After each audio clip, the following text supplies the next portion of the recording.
ونعوذ بالله من شرور أنفسنا ومن سيئات أعمالنا من يهده الله فلا مضل له ومن يضلل فلا هادي له أشهد أن لا إله إلا الله وحده لا شريك له وأشهد أن محمدا عبده ورسوله اللهم صل على سيدنا محمد وعلى آل سيدنا محمد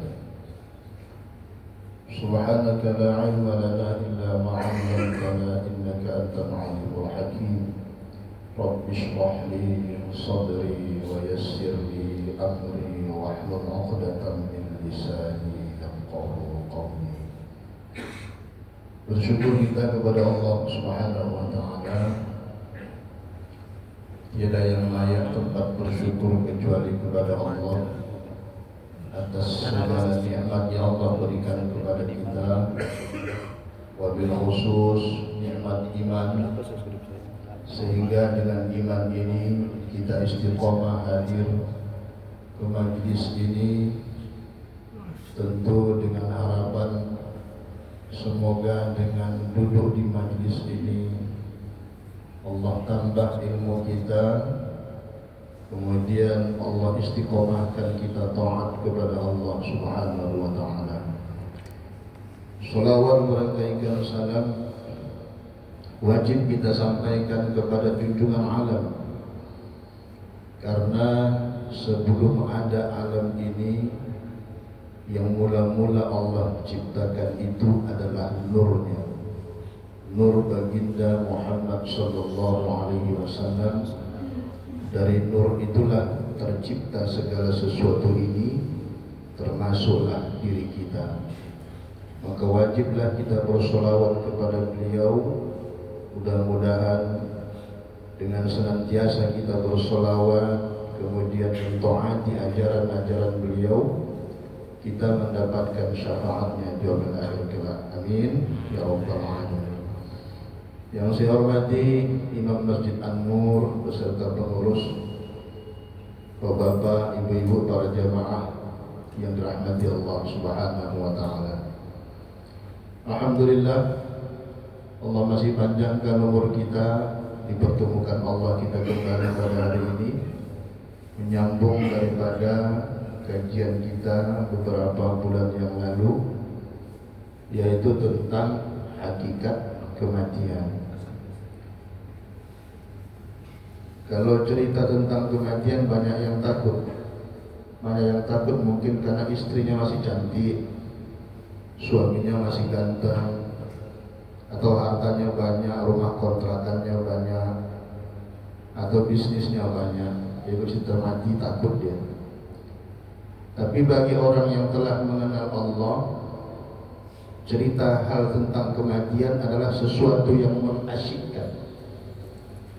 Kenapa mengasyikkan?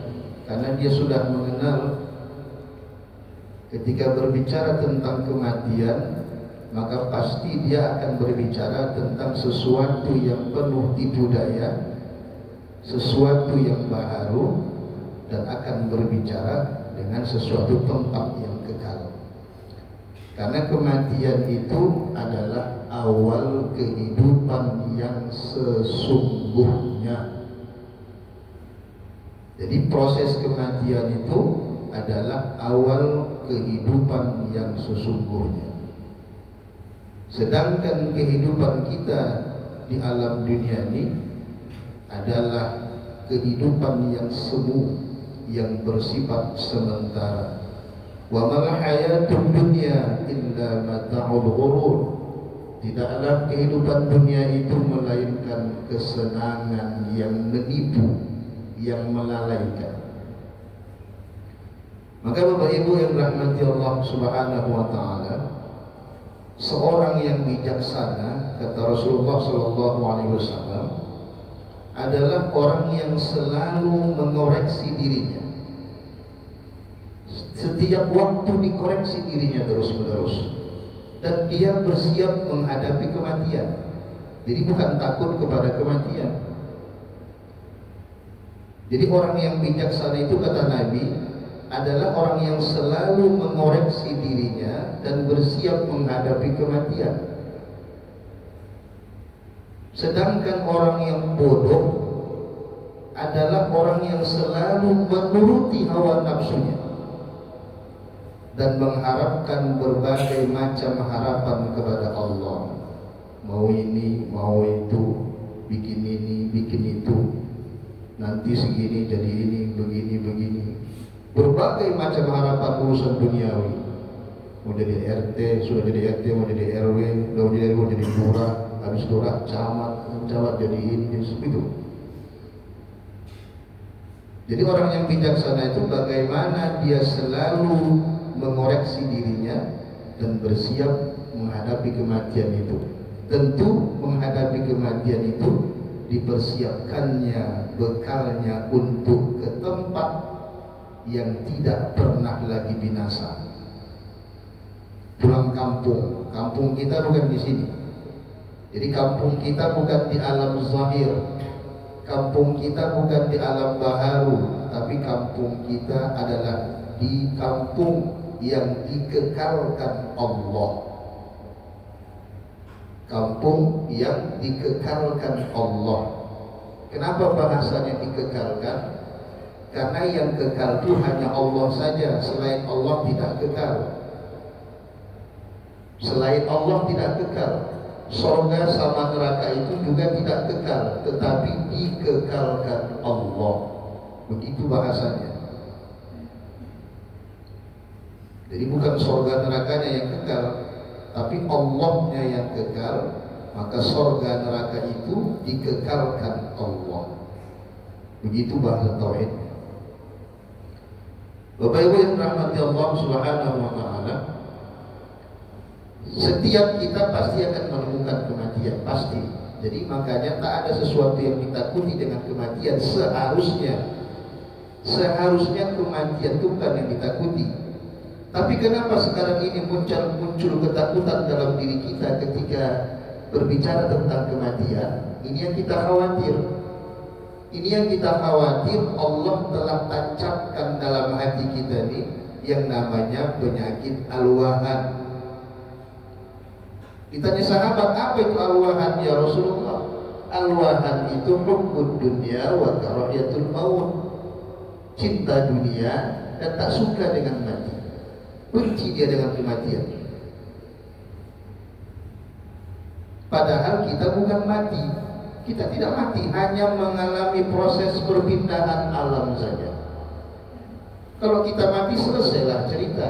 Kita tidak mati Bapak Ibu, hanya mengalami proses perpindahan alam saja.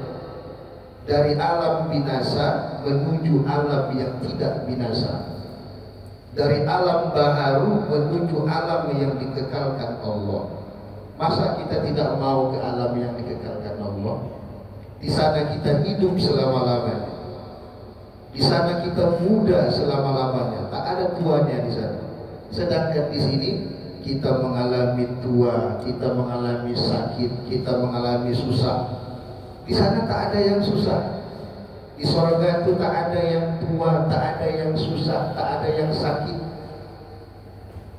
Maka alangkah ruginya kita kalau kita benci dengan kematian. Padahal itu adalah sesuatu sunnatullah yang akan kita jalani. Nah, maka Bapak Ibu kita koreksi diri kita. Kenapa aku ini takut dengan kematian? Dan kadang-kadang benci dengan mati. Kenapa harus mati? Kenapa tak di dunia ini saja?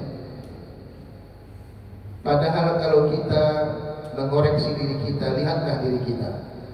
Semakin bertambah usia, semakin melemah. Betul?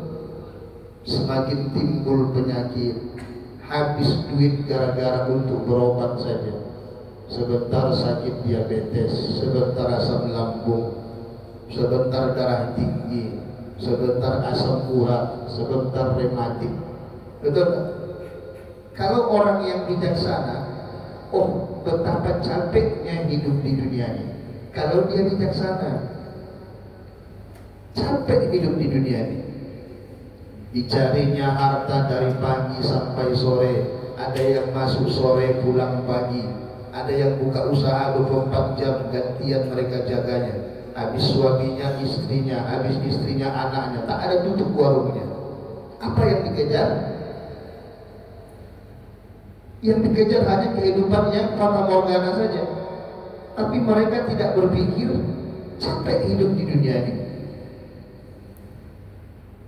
Jadi kalau orang yang berilmu dia berpikir sungguh capek ya Allah hidup di dunia ini, maka dia tidak akan cinta terhadap dunia ini. Kalau sudah punya ilmu itu, itulah yang dinamakan sikap zuhud. Jadi zuhud itu tak cinta dengan dunia ini lagi. Kenapa? Karena sudah tahu dia benda yang kekal dengan benda yang baharu. Capek hidup di dunia ini. Kalaulah pejabat-pejabat kita semuanya punya ilmu tasawuf, punya sikap zuhud, selamatlah Indonesia. Betullah kata ulama, Indonesia akan menjadi baldatun thayyibatun wa rabbun ghafur. Tapi karena belum, ya tahankanlah begini-begini terus. Jadi Bapak Ibu yang rahmati Allah, perlu kita selalu mengingat kematian kita. Karena kata Imam Al-Ghazali ada 10 taat yang batin. Ada 10 taat batin, dari mulai taubat, kemudian khauf, takut kepada Allah, kemudian zuhud, sampai kepada yang terakhir yaitu zikrul maut, yaitu mengingat kematian. Ini 10 taat batin itu diantaranya adalah zikrul maut, itu yang terakhir. Jadi jangan ketika kita bicara tentang mati takut, tak usah, ya. Bapak Ibu, Ibu takut mati? Bu, kenapa ini berhayal di mana dimakamkan aku nanti? Bapak takut mati? Nah, takut pun Bapak mati juga. Enggak takut mati juga, sama aja kan? Takut sepak mati, enggak takut sepak mati juga, sama-sama. Lebih baik tidak takut. Lalu apa yang kita takutkan? Takut kita ketika kita kembali kepada Allah tak selamat kita. Inilah yang kita takutkan. Jadi bukan matinya tuh. Kalau matinya itu apa ditakutin? Sesuatu yang pasti tak perlu ditakutin. Tapi yang kita takut ya Allah, ketika nanti sakaratul maut tak keluar dari bibirnya kalimat la ilaha illallah. Ini yang takut kita Bapak Ibu. Ini yang takut. Karena kata Nabi SAW, man kana akhiru kalamihi la ilaha illallah dakhala jannah. Siapa yang di akhir kalamnya mengucapkan la ilaha illallah, pasti masuk surga. Pasti. Itu hadis Nabi SAW. Tapi untuk mendapatkan itu sangat susah. Jarang kita temui itu. Atau misalnya Allah matinya, pasti masuk surga. Kenapa? Karena yang keluar dari bibirnya kalimat terakhir adalah kalimat Allah Subhanahu wa ta'ala. Ini bagaimana bisa nanti di akhir kalam kita mengeluarkan kalimat itu? Bagaimana bisa? Itu kita mulai pada saat sekarang ini.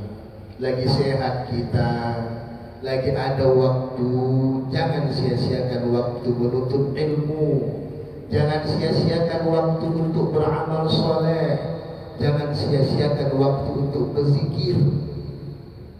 Kalau sudah selalu beramal soleh, selalu berzikir, kemudian duduk di majelis ilmu, maka yang terpendam di perasaannya adalah itu semua, Allah semua. Mendengarkan duduk di majelis ilmu, yang didengar hanya Allah, keagungan Allah, keagungan Allah. Ketika dia beramal soleh yang disebut Allahu Akbar, Allahu Akbar, Sami'allahu liman hamidah. Semuanya Allah melekat di hatinya, tertancaplah di perasaannya. Terus menerus zikir tak putus. Dia duduk temenung, zikirnya la ilaha illallah, la ilaha illallah, la ilaha illallah. Sebelum tidur dia zikir Allah, Allah, Allah, Allah, Allah, Allah. Tiap hari 24 jam.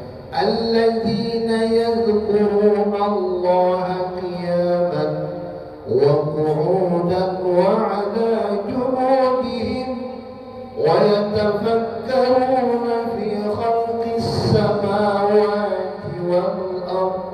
Rabbana ma khalaqta hadha batila subhanaka faqina 'adzaban nar. Orang yang cerdas itu kata Allah, orang yang senantiasa berzikir apapun aktivitasnya, berdiri, duduk, berbaring, perhatikan dalam kondisi apapun, tidak pernah bibirnya ini, tidak pernah hatinya lepas dari zikir kepada Allah. Tak lepas. Lagi ngobrol begini, dia zikir di dalam. Orang tak dengar zikirnya, dia pakai zikir qalbu. Apa dia kemarin? Hu, hu, hu, hu, hu, hu, hu, sambil ngobrol begini. Orang tak tahu dia zikir. Ada ustaz zikir begitu? Ada. Saya ketemu dengan orangnya. Ketika kami ngaji, saya bawa teman baru. Teman baru ini sudah belajar sama tuan saya yang lain. Lalu dia ikut dengan kami ngaji tempat guru kami. Ikutlah beliau. Lebih tua dari saya. Ini kejadiannya lebih kurang tahun 2003 di kisaran Medan sana. Ketika duduk ngaji, guru kami ngobrol, menerangkan tentang kajian tauhid, kajian tasawuf. Diterangkannya, ngobrol dengan kami. Kami dengarkan baik-baik guru itu ngomong. Teman saya di samping saya, di sebelah saya, dia diam. Dari mulai diam begini sampai dia tunduk ke bawah, terus ke bawah. Akhirnya apa katanya? Tolong Pak, hentikan zikir Bapak itu, katanya. Terkejut kami, Pak. Terkejut kami. Apa yang terjadi? Di sebelah saya. Apa yang terjadi? Tolong Pak, hentikan zikir Bapak itu. Padahal guru tadi menerangkan ilmu kepada kami. Lalu kata sang guru, apa kata sang guru? Ada apa? Kenapa? Tolong Pak, turunkan zikir Bapak, tak tahan saya lagi, katanya. Lalu apa kata almarhum guru kami? Turunkanlah yang di situ, maka turunlah yang di sini. Gitu dia. Ternyata rupanya nantang dia, Pak. Karena dia baru masuk, rupanya ingin ngetes seorang guru. Ingin ngetes zikir dia rupanya. Tapi kata beliau, tolong turunkan zikir Bapak itu, tak tahan saya. Padahal almarhum guru kami sedang menerangkan kepada kami. Itu di mata kepala saya sendiri. Ternyata apa rahasianya bisa begitu? Ternyata itulah zikir qalbu yang sekarang dikenal dengan zikir ruh.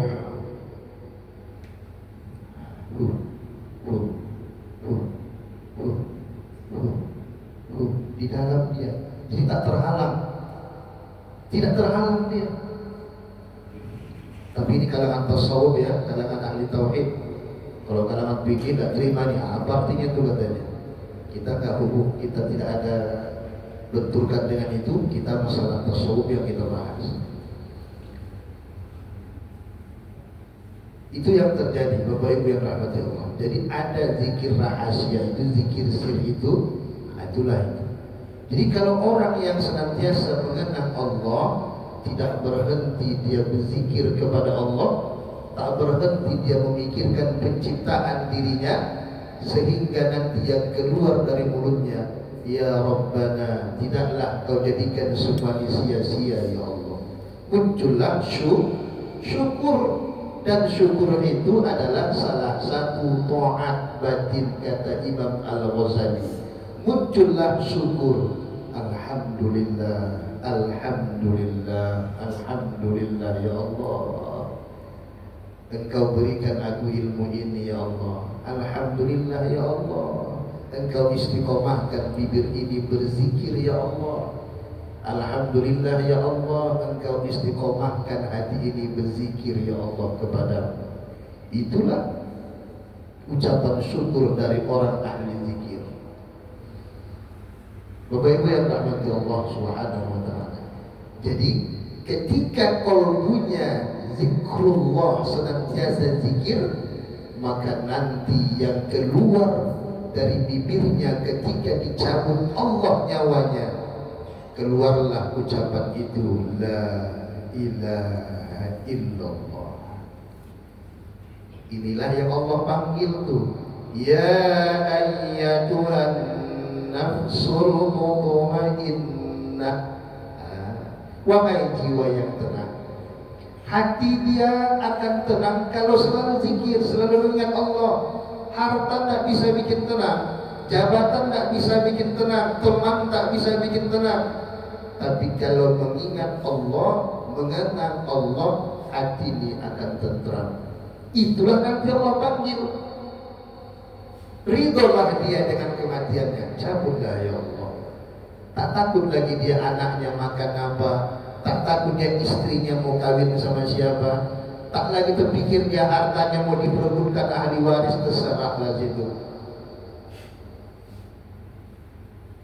Itu Pak yang dipandang ahli tasawuf di dalam ayat iza zulzilatil ardu zilzalaha, apabila bumi digoncangkan dengan goncangan yang dahsyat. Ahli syariat memandang bumi yang ini digoncang Allah, nanti bumi yang ini, dan benar akan terjadi kiamat dunia ini digoncang Allah bumi yang ini. Tetapi ahli tasawuf memandang kiamat yang dipandang ahli tasawuf bukanlah kiamat dunia ini, itu biasa. Makanya dalam ilmu tasawuf ada kiamat itu bagi dua, ada kiamat sughra, ada kiamat kubra. Ada kiamat kecil, ada kiamat besar. Ahli syariat memandang kiamat kecil itu adalah kematian, sedangkan kiamat besar itu adalah hancurnya alam ini. Itu pandangan ahli syariat. Tetapi pandangan ahli hakikat terbalik.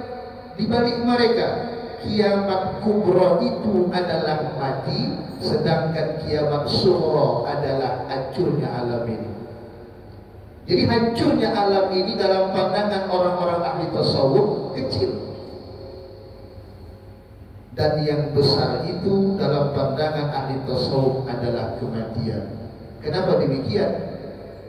Karena di kematian itulah dia selamat atau tidak, itulah maka dikatakan dia peristiwa yang besar.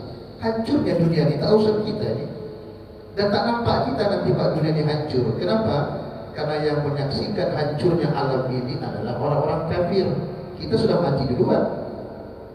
Jadi ngapain kita repot-repot kalau ada misalnya iklan tahun 2020 akan kiamat, tak usah takut. Tahun 2040 tak usah takut akan kiamat, tak usah takut. Tahun 2050 akan terjadi kiamat, umur bumi tak sampai 1500 Hijriah. Enggak usah dipikirkan kiamat dunia ini. Tapi yang harus kita pikirkan adalah kiamat diri ini, mati. Itu yang dipikirkan, bukan hancur dunia. Ya hancur-hancur lah. Memang sudah sunatullah bakal hancur dia. Orang dia alam yang fana, alam yang binasa, alam baharu. Ngapain kita repot? Tapi pernahkah kita memikirkan kiamat diri kita? Ini jarang kita pikirkan ini.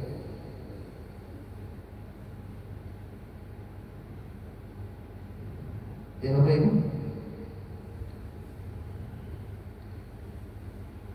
ada syair, bila Israel datang memanggil, jasad terbujur di pembaringan, seluruh tubuh akan menggigil, sekujur badan kan kedinginan.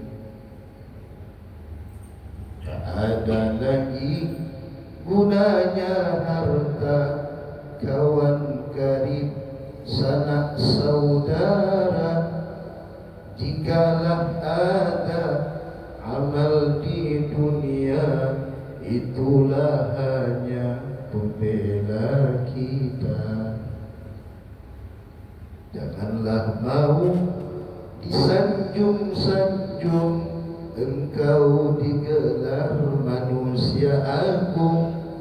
Jangan mau disanjung-sanjung. Pak Ketua, jangan. Pak RW, pegawai, tak usah. Pak Lurah, jangan. Itu namanya hubbul jah, gila hormat.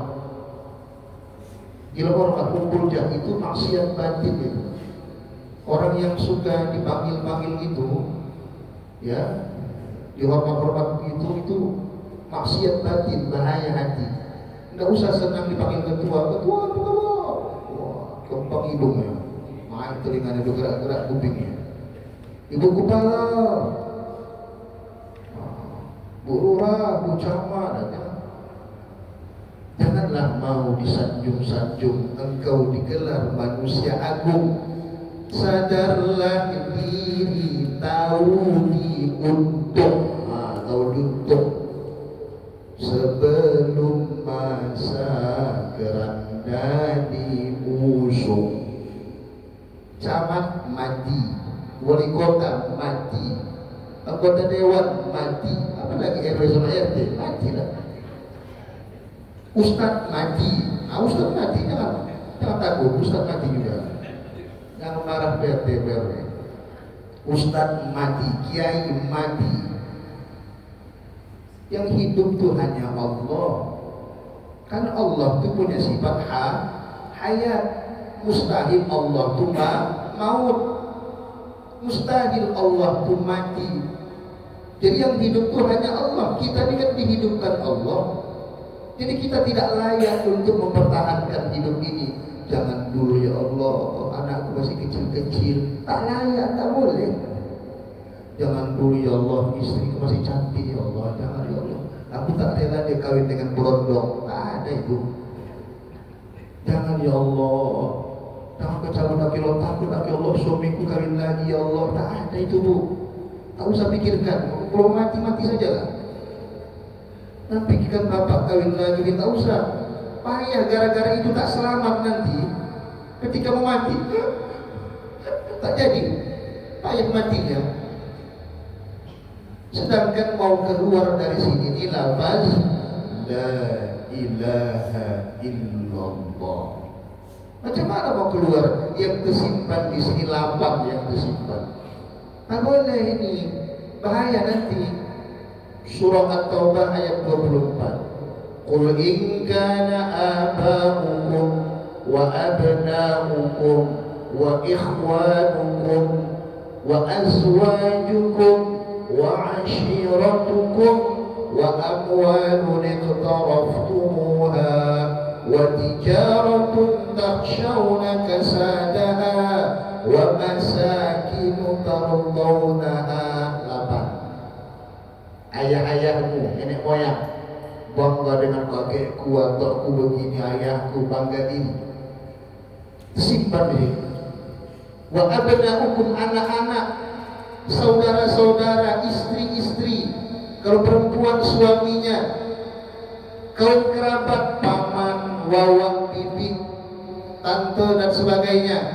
Wa amwal, harta yang kamu usahakan. Wa tijarah, bisnis yang kamu takut rugi. Wa masakin, tempat tinggal yang kamu senangi. Ahabba ilaikum minallahi wa rasulih wa jihadin fi sabilih, lebih kamu cintai daripada Allah dan Rasulnya dan berjihad di jalannya, kata Allah. Fatarabbasu hatta ya'tiyallahu bi amrih, tunggulah kata Allah sampai Allah mendatangkan keputusannya. dan Allah tidak memberi petunjuk kepada kaum yang fasik. Tunggulah apa keputusan Allah, Bapak Ibu. Masuk yang lapang ke hati ini, dicabut Allah nyawa kita. Karena sudah asik yang lapang ini di sini, mau mati bukan Allah yang keluar, yang terbayang tergambar di dia, tengoknya anaknya, terbayang istrinya, terbayang hartanya, payahlah mati, gelisah mati, pegang sana, pegang sini, susah matinya. Pernah tak melihat orang seperti itu matinya? Pernah tak? Pernah. Tapi tak boleh bilang, ini masuk neraka ini. Jangan, tak boleh. Itu rahasia Allah. Jangan pula dibilang, ini tak ada tanda masuk neraka ini Pak. Udah tak usah diyakinkan lagi. Ya, jangan. Itu rahasia Allah. Karena orang yang sakaratul maut itu, apa yang tergambar di hatinya, melekat di perasaannya, itulah nanti yang tergambar di pandangannya, dan dia sendiri yang melihat itu. Kita nggak lihat. Sama dengan orang yang tidur, kita tengok gelisah dia, menjerit dia, hanya dia yang tahu apa yang dialaminya. Kita tengok gini, tak ada apa-apa, tapi dia menjerit, dia gelisah. Baik-baik Allah. Jadi apa maksud pandangan tasawuf dengan idza zulzilatil ardu zilzalaha? Apabila bumi digoncangkan dengan goncangan yang dahsyat, bukan bumi yang ini, tapi bumi yang ini. Digoncang Allah dengan goncangan penyakit. Allah kasih penyakit stroke, Allah kasih penyakit jantung, Allah kasih penyakit diabetes, Allah kasih penyakit ginjal, cuci darah tiap minggu. Itulah yang Allah goncangkan, penyakit, membuat hatinya gelisah. Gelisah hatinya. Begitu, karena yang mau dihadapi kiamat diri, bukan kiamat dunia ini. Jadi mana yang Allah guncang? Diri inilah tubuhnya Allah guncang. Yang batang pisang Allah guncang. Kenapa? Allah mau keluarkan yang di dalam itu. Allah mau keluarkan yang di dalam bumi itu. Itulah yang mau dibangkitkan. Bukan besok kita bangkit dari kubur macam zombie. Oh, bukan. Kan bumi ini hancur. Kan bumi ini hancur, diganti Allah dengan alam yang lain. Keluar dari kuburnya, roh ini keluar dari kuburnya. Ini kuburnya ini sekarang. Keluar dia, dibangkitkan Allah Subhanahu wa ta'ala. Wa akhrajatil ardu asqalaha. Pada hari itu bumi menceritakan keluhannya. Kemudian yauma idzi yasdurun nasu ashtatan liyuraw a'malahum. Pada hari itu manusia keluar dari kuburnya dalam keadaan bermacam-macam, supaya diperlihatkan kepada mereka apa yang telah mereka kerjakan selama ini. Dibangkitkan kita, roh kita ini, keadaan seorang hamba itu dibangkitkan rohnya masing-masing dari tubuhnya ini dalam keadaan bermacam-macam. Nampaknya lah hasil usahanya pada waktu sakaratul maut itu. Kan mau keluar itu, nampaknya lah. Kalau 8 itu masuk di sini, yang 8 tadi itulah yang nampaknya. Kalau dia ahli maksiat, itulah yang tergambar. Tapi kalau dia ahli ma'rifat, kalau dia ahli zikir, kalau dia ahli Quran, kalau dia ahli ibadah, maka itulah nanti yang tergambar nampaknya. Senyumlah dia, Allah. Ada pula la ilaha illallah. Senang dia dengan mati itu. Senang dia dengan mati itu. Nah, gimana kira-kira? Dah mau mati? Udah bisa ini kira-kira kalau cabut malam hari ini, pagi ini? Belum? Waktu tua udah bisa? Nah, itu kalau rekam udah bisa? Inilah yang mau kita munculkan di hati kita nih, bagaimana kita bukan membenci kematian, bagaimana kita mencintai kematian itu. Dulu sahabat-sahabat Nabi bisa mengalahkan tentara kafir yang banyak dengan pasukan yang sedikit, bukan karena kehebatan mereka, bukan karena kekuatan mereka, tapi di hati mereka sudah tertanam, mereka lebih mencintai kematian daripada kehidupan di dunia fana. Begitu. Kalau kita sekarang kan tidak, kan? Lebih mencintai kehidupan di sini daripada kematian. Makanya banyak takutnya. Sahabat Nabi dulu tidak. Mereka mencintai kematian itu sebagaimana mereka mencintai kehidupan. Subhanallah. Belum ya? Bapak Ibu yang rahmati Allah Subhanahu wa taala. Ketika keluar, faman ya'mal misqala dzarratin khairan yarah wa man ya'mal misqala dzarratin syarran yarah. Siapa yang melakukan kebaikan selama hidup, maka nampaknya lah balasannya walau sebesar debu. Begitu juga sebaliknya, siapa yang melakukan kejahatan walau sebesar zarrah, pasti dia akan melihat balasannya. Kapan dilihatnya itu? Di sakaratul maut sudah nampak. Sudah nampak. Kalau tak percaya, mati dulu. Tak percaya saya Ustaz, matilah dulu. Ini kan masalah gaib ini. Masalah gaib ini kita cukup kata Allah, alladzina yu'minuna bil ghaib. Cukup kita beriman bahwa benar itu.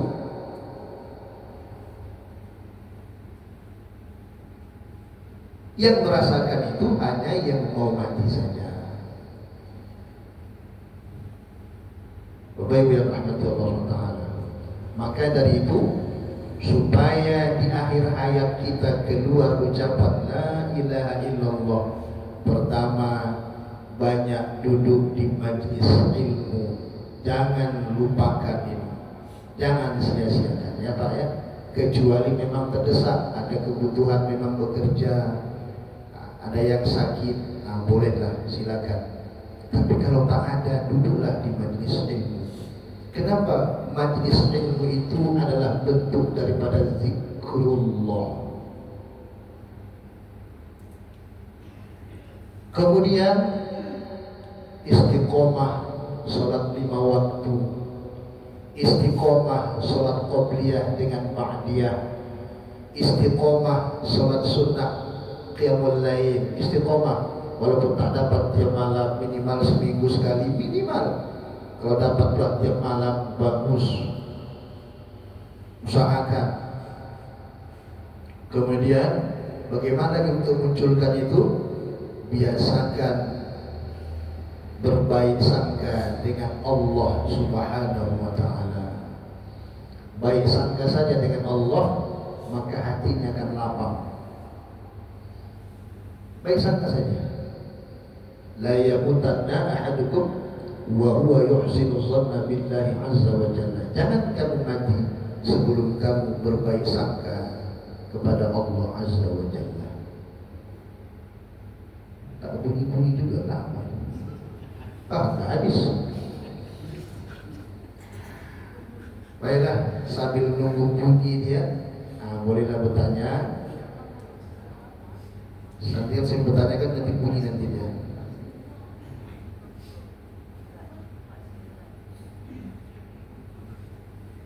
Jadi nanti Bapak Ibu yang rahmati Allah, kalau misalnya bagaimana supaya akhir hayat kita ini selamat, yang tadi itu, jangan lupa luangkan waktu duduk di majlis ilmu, ya. Kemudian istiqomah, mohon istiqomah kepada Allah. Mohon ya Allah istiqomahkan aku ya Allah dalam taat ya Allah. Zikir ni, bibir ni selalu basah dengan berzikir. Kemudian baik sangka dengan Allah Subhanahu wa taala. Silakan, ada yang mau tanyakan sebelah kanan. Apa sudah paham apanya? Alhamdulillah. Yang tengah-tengah. Silakan. Kalau misalnya kita mengkhususkan zikir yang selain la ilaha illallah, apakah ketika meninggal juga otomatis kita la ilaha illallah? Iya, dasarnya kan itu kan, fa'lam annahu la ilaha illallah. Kalau Bapak Ibu ini kajian khusus, kita buka itu apa yang terkandung dalam kalimat la ilaha illallah. Dalam kalimat la ilaha illallah itu ada 20 sifat Allah di situ. Cuma tak bisa dibuka di sini, itu kajian khusus. Bolehkah kita zikir yang lain? Kita khususkan zikir selain la ilaha illallah? Boleh, kenapa tak boleh orang? Yang Asmaul Husna itu yang 99 itu boleh. Gunakanlah itu sesuai dengan kebutuhan. Misalnya kita butuh ekonomi lagi sulit, mana zikirnya? Ya Razzaq, Ya Razzaq, Ya Razzaq, Ya Razzaq, Ya Razzaq, Ya Razzaq. Sambil bibir nih manggil nama Allah Ya Razzaq, dalam hati ini ya Allah, lapangkanlah rezekiku ya Allah di dunia. Lapangkan rezekiku di dunia. Jadi jangan kosong di sini. Kadang di sini berzikir, ini tak berzikir. Itulah namanya tong kosong nyari duninya. Nah, jadi boleh mengkhususkan zikir selain la ilaha illallah, dan jangan khawatir nanti yang keluar dari bibirnya la ilaha illallah atau zikir yang biasa kita sebut tadi. Insya Allah yakinkanlah itu. Sama dengan begini, kita buat saja contoh yang lain. Contoh yang lain ya. Kita punya motor nih, senang kita motor baru nih. Nah kita inginkan motor ini, kita rawat, kita cuci, kita lap, atau mobil kita senangi. Sudah. Kemudian misalnya dia hilang, dicuri orang, kira-kira sakit tak di sini? Sakit tak Bapak Ibu? Itu tandanya benda itu telah melekat di sini, di perasaan. Atau uang kita 100.000 di kantong, satu-satunya uang itu 100.000 di kantong, di dompet, tiba-tiba jatuh dompet kita. Kira-kira bagaimana? Susah tak? Gelisah tak? Gelisah kenapa? Karena uang itu satu-satunya dan sudah melekat di perasaan ini. Maka begitulah nanti orang yang mengembuskan napas yang terakhir itu, apa yang melekat di perasaannya, itulah nanti yang tergambar nanti di situ. Bayangkan kalau yang melekat itu rumah kontrakan, bagaimana? Kacau lah.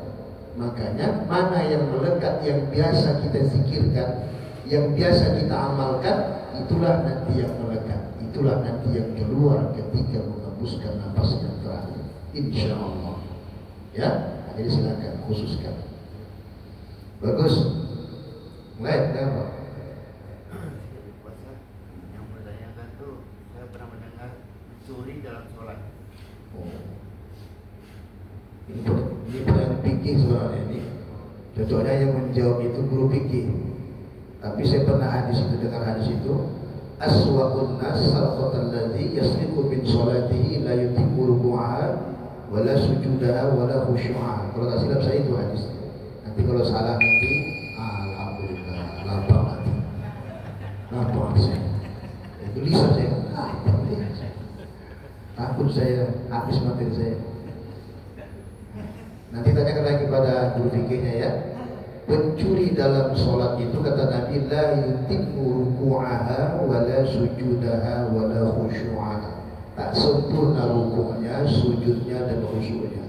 Itulah sholat 4 ayat. Allahu Akbar, Allahu Akbar, Allahu Akbar, Allahu Akbar, Allahu Akbar. Pencuri dalam sholat sejelek-jelek manusia. Dalam pandangan fikih. Mau pandangan tasawuf? Dalam pandangan tasawuf, bagaimana yang dikatakan pencuri sholat itu? Dia sholat tapi hatinya tak ikut sholat. Itu pencuri dalam sholat. Dalam pandangan tasawuf. Dalam pandangan fikih tak sempurna rukuknya, sujudnya dan khusyuknya. Itu pandangan fikih. Karena dia menilai kegiatan yang lahir. Sedangkan tasawuf memandang batin. Ketika hati kita tidak ikut sholat, maka pada waktu itu kita sejelek-jelek manusia, pencuri di dalam sholat. Kira-kira begitu. Wallahu a'lam. Bagus, mantap. Takut-takut jadi saya berhadapan ini. Karena ahli ilmu semua udah kan. Ibu-ibu silakan Bu. Bu, tak ada yang mau mati? Tak ada. Kenapa tak ada? Sebelah kiri? Pak? Wah, nampaknya sudah ahli maut ya.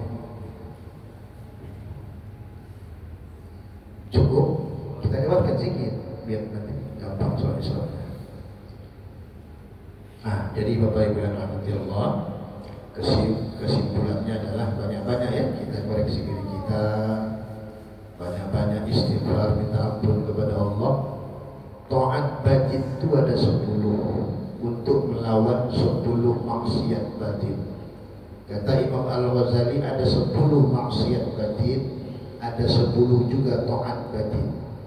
Di antara maksiat batin itu yang tadi hubbul jah, gila kebesaran, gila hormat, hubbud dunia, terlalu cinta dengan dunia, hubbul mal, kalau sudah terlalu cinta dengan harta maka bakhillah dia, kikir dia. Kemudian apa lagi? Kemudian takabur, sombong. Kemudian ujub, heran terhadap diri, bangga diri.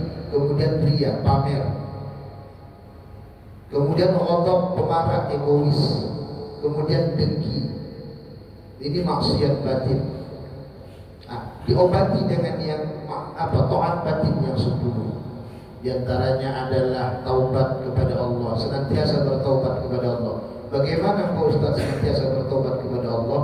Senantiasa istighfar, astagfirullah, astagfirullah. Boleh dengan doa sayyidul istighfar, Allahumma anta rabbi la ilaha illa anta khalaqtani wa ana abduka wa ana ala ahdika wa wa'dika mastata'tu a'udzu bika min syarri ma sana'tu abu'u laka bi ni'matika 'alayya wa abu'u bi dhanbi faghfirli fa innahu la yaghfiru dzunuba illa anta.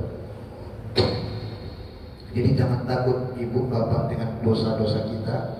Selama kita tidak menyekutukan Allah, pasti Allah ampuni dosa-dosa kita. Wahai Rabbaku, kata Allah, jika kau datang kepadaku dengan membawa dosa sebanyak awan di langit, atau sebanyak pasir di pantai, atau sebanyak buih di lautan, lalu kau datang kepadaku dengan tidak menyekutukan aku dengan sesuatu apapun, aku pasti ampunkan dosamu semua itu.